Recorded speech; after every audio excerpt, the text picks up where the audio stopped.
ఆదివారం ఉదయం భూపాలపల్లి నియోజకవర్గం రేగొండ మండలం దమ్మన్నపేట గ్రామంలో ప్రమాదవశాత్తు బండి అశోక్ గౌడ్కు చెందిన పెంకుటిల్లు పూర్తిగా దగ్ధమైంది. విషయం తెలుసుకున్న భూపాలపల్లి ఎమ్మెల్యే గండ్ర సత్యనారాయణరావు దమ్మన్నపేట గ్రామంలో ఘటనా స్థలానికి చేరుకుని బాధిత కుటుంబానికి భరోసా కల్పించారు. దమ్మన్నపేట గ్రామంలో ప్రమాదం జరగడానికి గల కారణాలను స్థానికులను అడిగి ఎమ్మెల్యే తెలుసుకున్నారు. కూలి పని చేసుకుని జీవనం సాగిస్తున్న అశోక్ గౌడ్ కుటుంబం సంపాదించుకున్న నగదు, పండించిన పంట, ఇతర వస్తువులన్నీ అగ్నికి ఆహుతయ్యాయని తెలిసి ఎమ్మెల్యే విచారం వ్యక్తం చేశారు. అశోక్ గౌడ్ కుటుంబాన్ని ప్రభుత్వం తరపున అన్ని విధాలా ఆదుకుంటామని హామీ ఇచ్చారు. ఇంటి స్థలంలో ఇందిరమ్మ ఇండ్లు కట్టుకునేందుకు ఇందిరమ్మ ఇండ్లు మంజూరు చేయిస్తామని అన్నారు. తక్షణ సాయం కింద అశోక్ గౌడ్ కుటుంబానికి అందాల్సిన సాయాన్ని అందించాలని రేగొండ ఎంఆర్ఓకు ఎమ్మెల్యే సూచించారు. అనంతరం అశోక్ కుటుంబ సభ్యులకు ఎమ్మెల్యే బియ్యం, నిత్యావసర సరుకులు, దుస్తువులు, దుప్పట్లను అందజేశారు. ఈ కార్యక్రమంలో ఎమ్మెల్యే వెంట స్థానిక కాంగ్రెస్ నేతలు, కార్యకర్తలు ఉన్నారు. గ్రామంలో ఈరోజు బండి అశోక్ అనేటువంటి మరి గౌడ కులస్తుడు ఒక భూమి, ఒక ఎకరం కూడా లేకుండా కౌలు తీసుకొని మిర్చి పండిస్తూ ఈరోజు మరి గేదో నిప్పంటుకొని సర్వం 85,000 రూపాయలు బియ్యము, పప్పులు, ఉప్పులు అన్ని రకాలుగా కోల్పోవడం జరిగింది.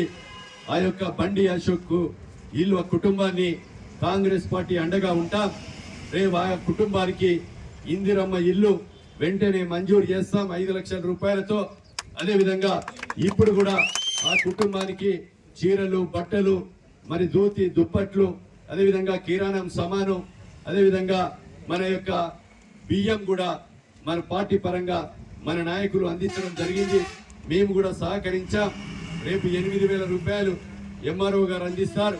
అదేవిధంగా 5 లక్షల రూపాయలు ఇందిరమ్మ ఇల్లు కూడా ఇస్తాం.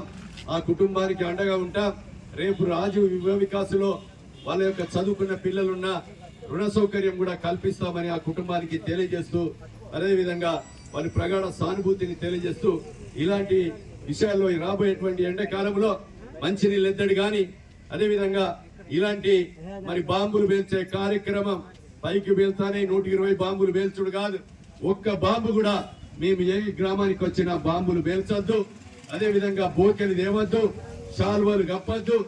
బడి పిల్లల కొరకు బుక్కులు, పెన్నులు తేండి.